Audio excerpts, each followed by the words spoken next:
नमस्कार प्यारे साथियों, जीके जीएस गुरु पर आप सभी का हार्दिक स्वागत है। हम लोग लेके आ चुके हैं आपके बिहार पुलिस एग्जाम के लिए प्यारे साथियों सेलेक्टेड एंड इम्पोर्टेंट वीवीआई 30 ऐसे क्वेश्चंस जो आपके एग्जाम में निश्चित रूप से पूछे जा सकते हैं। तो ध्यानपूर्वक सभी क्वेश्चंस को बारीकी से देखिएगा और सभी क्वेश्चंस को याद करते चलिएगा। पहला नंबर सवाल आपके स्क्रीन के सामने है कि पंडित जवाहरलाल नेहरू ने किस तिथि को संविधान सभा में उद्देश्य प्रस्ताव ऑब्जेक्टिव्स रिजोल्यूशन प्रस्तुत किया था, जरा बताने का प्रयास कीजिएगा। आपसे पूछा जा रहा है पंडित जवाहरलाल नेहरू के बारे में कि कौन सी ऐसी तिथि थी जिस तिथि को संविधान सभा में प्यारे विद्यार्थियों उद्देश्य प्रस्ताव ऑब्जेक्टिव रेजुलेशंस जो होते हैं वो प्रस्तावित किया गया था। तो वो जो थे 13 दिसंबर प्यारे विद्यार्थियों 1946। कब? 13 दिसंबर 1946, जो कि आपके ऑप्शन नंबर बी में दिए गए हैं। नेक्स्ट क्वेश्चन की ओर चलते हैं। तो भारतीय संविधान में शामिल स्वतंत्रता, समानता एवं बंधुत्व के सिद्धांत किस देश के संविधान से लिए गए हैं? इस प्रकार के क्वेश्चंस काफी बार आपके इस बिहार पुलिस के एग्जाम में पूछे गए हैं। यहाँ तक कि बिहार में होने वाले जितने भी कॉम्पिटिटिव एग्जाम होते हैं उसमें इस प्रकार के क्वेश्चंस पूछे जाते हैं। तो भारतीय संविधान में शामिल जो है स्वतंत्रता, समानता एवं बंधुत्व के सिद्धांत किस देश के संविधान से लिए गए? कहने का मतलब है कि स्वतंत्र, आप स्वतंत्र है और सभी को एक समानता दी जाती है, बंधुत्व के सिद्धांत दिया जाता है। ये कहाँ के संविधान से लिया गया? तो ये जो होते हैं ये फ्रांस के संविधान से लिए गए हैं प्यारे विद्यार्थियों। कहाँ के संविधान से? फ्रांस के संविधान से कुछ सीख करके हमारे इस भारत के संविधान में जोड़ा गया है, जो कि ऑप्शन नंबर ए में दिख रहा है आपको। काफी इंपॉर्टेंट है। Option number A is the right answer and very very important questions your upcoming exam. भारतीय संविधान के किस अनुच्छेद में यह निर्दिष्ट किया गया है कि राज्य ग्राम पंचायत का संगठन करने के लिए कदम उठाएगा? यहाँ पर पूछा गया है कि भारतीय संविधान के बारे में आपसे बात किया जा रहा है।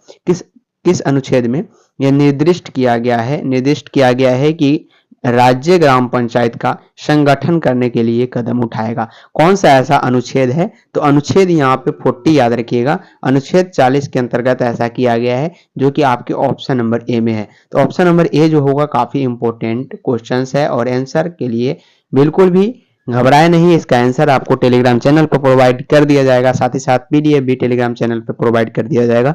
डिस्क्रिप्शन में लिंक है, आप लोग जाके ज्वाइन कर सकते हैं। चैनल पर नए हैं तो लाइक, सब्सक्राइब, शेयर कर सकते हैं। तो इनमें से कौन भारत के नागरिकता प्राप्त करने की एक शर्त नहीं है?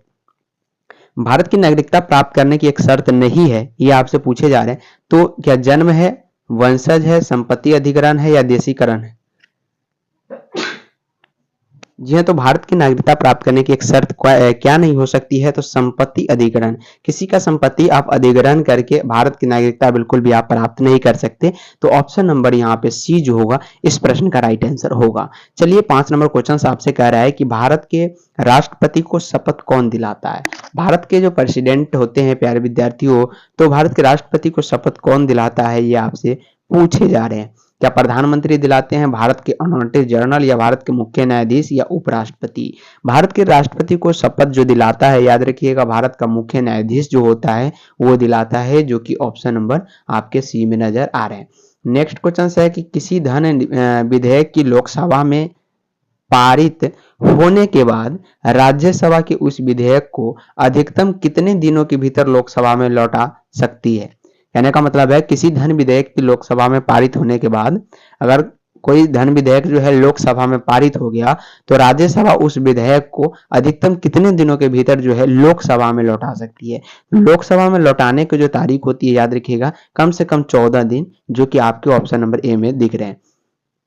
एक्ट से भी क्वेश्चंस काफी बार पूछे गए हैं, तो याद रखने का प्रयास कीजिएगा। भारतीय चुनाव आयोग की स्थापना कब की गई थी? भारतीय चुनाव आयोग की स्थापना जो है स्वतंत्र यहाँ पे विश्व का सबसे लोकतंत्र और स्वतंत्र चुनाव किए जाते हैं भारत में, याद रखिएगा। तो भारतीय चुनाव आयोग की स्थापना जो है, याद रखिएगा, 25 जनवरी 1950। कब लॉन्च किया गया था? 25 जनवरी 1950 की स्थापना हुई थी भारतीय चुनाव आयोग की, जो कि ऑप्शन नंबर आपके डी में नजर आ रहे हैं।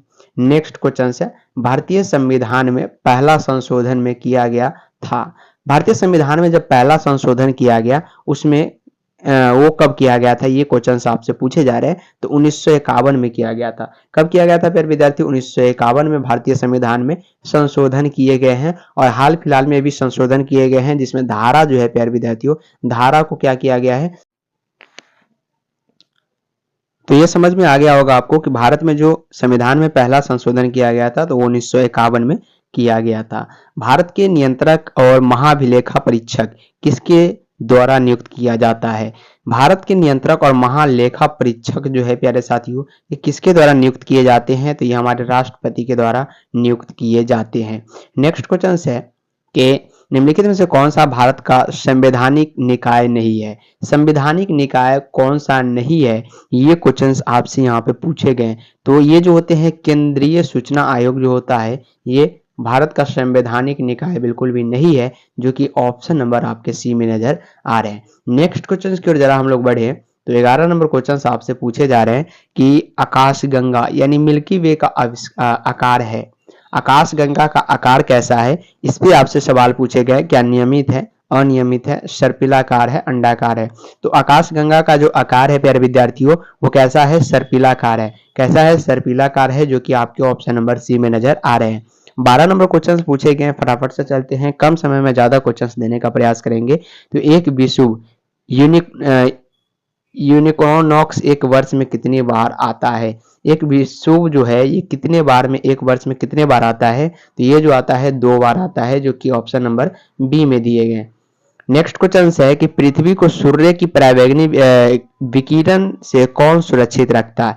काफी इंपॉर्टेंट एंड वीवीआई क्वेश्चन आप इसे कह सकते हैं। परावैंगनी किरणों से हमें कौन बचाता है? तो वो जो होता है प्यारे विद्यार्थी ओजोन परत होता है। ओजोन परत जो होता है वो परावैंगनी किरणों से बचाता है, जो कि सूर्य से आने वाली खतरनाक किरण होती है, जो त्वचा पर पड़ने से विभिन्न प्रकार की कैंसर उत्पन्न करता है। भूटान का साम्राज्य डैश हिमालय में स्थित है। भूटान का साम्राज्य डैश हिमालय में स्थित है। तो यह जो होता है पूर्वी हिमालय में स्थित है, जो कि आपके ऑप्शन नंबर बी में नजर आ रहे हैं। भूटान का जो साम्राज्य है प्यारे विद्यार्थियों, ये पूर्वी हिमालय में स्थित है। 15 नंबर क्वेश्चन है कि भारतीय मानक समय IST ग्रीनविच माध्य समय GMT से डैश आगे है। यानी भारतीय मानक जो समय है IST वो GMT से कितना आगे है, ये क्वेश्चन आपसे पूछे गए। साफ साफ क्वेश्चन ये आपसे पूछे जा सकते हैं, काफी MBBI क्वेश्चन आपको कराए जा रहे हैं।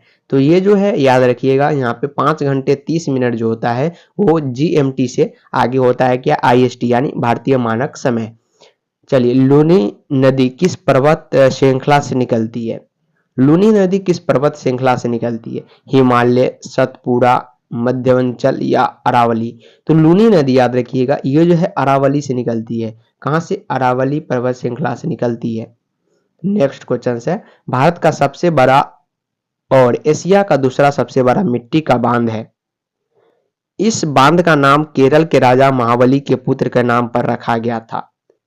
अब यहाँ पे आपको बताना है कि यहाँ पे दो क्वेश्चंस एक ही सवाल बना के पूछा गया है कि भारत का सबसे बड़ा एशिया और एशिया का दूसरा सबसे बड़ा मिट्टी का बांध कौन सा है, और इस बांध का नाम जो है केरल के राजा महाबली के पुत्र। यहाँ पर यह भी पूछ दिया गया है कि केरल के राजा जो थे महाबली, उनके पुत्र का क्या नाम है, यानी उन्हीं के पुत्र के नाम पर यह बांध का नाम रखा गया है। तो ये जो था क्या था? बानासुर सागर बांध। तो बानासुर जो थे ये राजा महाबली के पुत्र का नाम था, और सागर बांध जो है भारत का सबसे बड़ा और एशिया का दूसरा सबसे बड़ा मिट्टी का बांध है। भारत का कौन सा राज्य जो है रबर का अग्रणी उत्पादक है? अग्रणी मतलब सबसे आगे है रबर उत्पादन करने में, ये क्वेश्चन आपसे पूछे जा रहे हैं। तो भारत का ऐसा कौन सा राज्य है, जरा बताने का प्रयास कीजिएगा। तो क्या केरल है, हिमाचल प्रदेश, तेलंगाना या तमिलनाडु? तो केरल में जो है प्यारे विद्यार्थियों सबसे ज्यादा रबर की उत्पादन की जाती है पेड़ की छाल से। भारत में पाषाण कालीन शिला चित्रकारी कहाँ पाई जाती है? पाषाण कालीन मतलब बहुत दिन पहले, जो कि पाषाण काल चल रहा था उस समय शिला चित्रकारी कहाँ पाई जाती थी? नालंदा, भीमबेटका या एलिफेंटा बाग गुफाएं में। 19 नंबर क्वेश्चन है जो कि भीमबेटका में पाई जाती है, ऑप्शन नंबर बी को याद रखिएगा। 20 नंबर क्वेश्चन पूछे जा रहे हैं आपसे कि जातक कथाएं डैश से संबंधित है। तो जातक कथाएं क्या है? सिख धर्म, बौद्ध धर्म, जैन धर्म, हिंदू धर्म। हाल ही में प्यारे विद्यार्थियों आपको याद होगा लगभग 130 के आसपास आम नागरिक की मृत्यु हो चुकी है। एक कथावाचक के द्वारा कथा कही जा रही थी, उसमें भगदड़ मचने से जो कि काफी क्षति भारत की ओर से हुई है। 130 आदमी उसमें इसमें जान गंवा चुके हैं। तो जातक कथा जो है डैश से संबंधित है, जरा बताइएगा। तो बौद्ध धर्म से यहाँ पे संबंधित है। जातक कथा उसी में की जाती है, बौद्ध धर्म में। किस मूल भारतीय राजवंश ने अपने शासकों के चित्र वाले सिक्के जारी किए थे?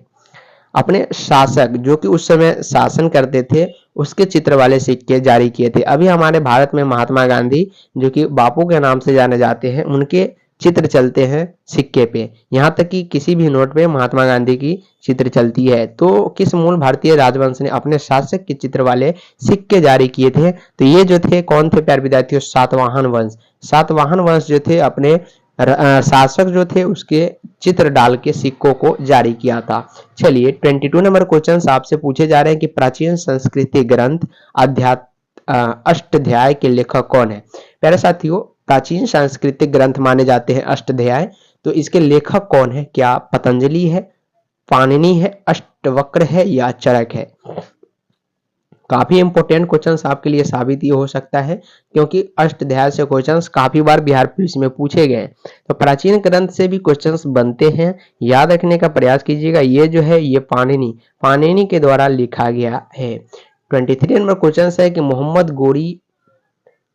मोहम्मद गोरी की सेना और पृथ्वीराज चौहान के बीच 2 बार युद्ध हुआ, जिसमें डैश की दूसरी लड़ाई पृथ्वीराज चौहान से हार गए और उनके राज्य पर कब्जा कर लिया। तो डैश को आपको यहाँ पे भरना है। तो डैश में क्या होगा? तराइन की दूसरी लड़ाई जब हुई थी तो पृथ्वीराज चौहान क्या किए थे? उसमें हार गए और उनके राज्य पर कब्जा कर लिया गया था। तो मोहम्मद गोरी की सेना और पृथ्वीराज चौहान के बीच की 2 बार युद्ध हुआ, याद रखिएगा। नेक्स्ट क्वेश्चन है भारतीय इस्लामी शिल्प कला जो कुतुब मीनार एवं अलाई दरवाजा जैसे स्मारकों के दृष्टिगोचर है, भारत के किस युग से संबंधित है? ये जो थे भारत के प्यारे विद्यार्थियों याद रखिएगा, दिल्ली सल्तनत के क्या थे? युग के से संबंधित है। और 25 नंबर क्वेश्चंस भी इसी पर आधारित कुछ आपसे पूछे जा रहे हैं कि कनौज की लड़ाई में शेर शाह सूरी द्वारा हुमायूं को डैश में पराजित किया गया था। तो कनौज की लड़ाई में जब शेर शाह सूरी द्वारा हुमायूं को किस वर्ष पराजित किए गए थे? तो 1539 ईस्वी में इनको पराजित किया गया था। बाबर की आत्मकथा बाबरनामा इन्हीं के नाम पे था। बाबर की आत्मकथा बाबरनामा किस भाषा में लिखी गई है? जरा बताने का प्रयास कीजिएगा। बाबर से भी क्वेश्चंस आते रहे हैं, काफी हिस्ट्री है इनका भी, तो क्वेश्चंस तो बनेंगे, याद रखिएगा। बाबर की आत्मकथा बाबरनामा जो है ये किस भाषा से लिखी गई थी? तो 26 नंबर क्वेश्चन है तुर्की में लिखा गया है इनका बाबरनामा। किस भाषा में? तुर्की में लिखा गया है। 27 नंबर क्वेश्चन आपसे पूछे जा रहे हैं कि जब फ्रांसीसी नेतृत्व में फ्रांस ने डैश पे कब्जा कर लिया था तब पहला कर्नाटक युद्ध लड़ा गया था। पहला कर्नाटक युद्ध जो है याद रखिएगा मद्रास में लड़ा गया था। कहां पे लड़ा गया था मेरे विद्यार्थियों? मद्रास में। 28 नंबर क्वेश्चन है कि सिपाही विद्रोह के दौरान भारत का गवर्नर जनरल कौन था? सिपाही विद्रोह जिस समय चल रहा था उस समय भारत का गवर्नर जनरल जो था वो था लॉर्ड कैनिंग। कौन था? Lord Canning. और 29 नंबर क्वेश्चन है दिल्ली दरबार 1911 के दौरान दिल्ली की आधारशिला इनमें से किसने रखी थी? तो दिल्ली की आधारशिला जॉर्ज पंचम ने रखी थी 1911 के दौरान। और आज का लास्ट क्वेश्चन है कि सहायक गठबंधन 1798 में डैश द्वारा तैयार किए गए एक गैर हस्तक्षेप नीति थी। तो ये जो थी याद रखिएगा लॉर्ड वेलेस्ली के द्वारा, जो कि ऑप्शन नंबर आपके सी में। 30 ऐसे सिलेक्टेड एंड इम्पोर्टेंट क्वेश्चंस थे जो आपके लिए काफी ज्यादा इंपॉर्टेंट साबित हो सकता है और बिहार पुलिस के एग्जाम में निश्चित रूप से पूछे जा सकते हैं। अभी भी बहुत सारे ऐसे प्रश्न हैं, क्लास थोड़ा लंबा हो जाएगा इसलिए यहाँ पे आपको अलग अलग लेक्चर्स के माध्यम से सभी क्वेश्चंस को प्रोवाइड किए जाएंगे। तब तक के लिए जय हिंद एंड जय भारत।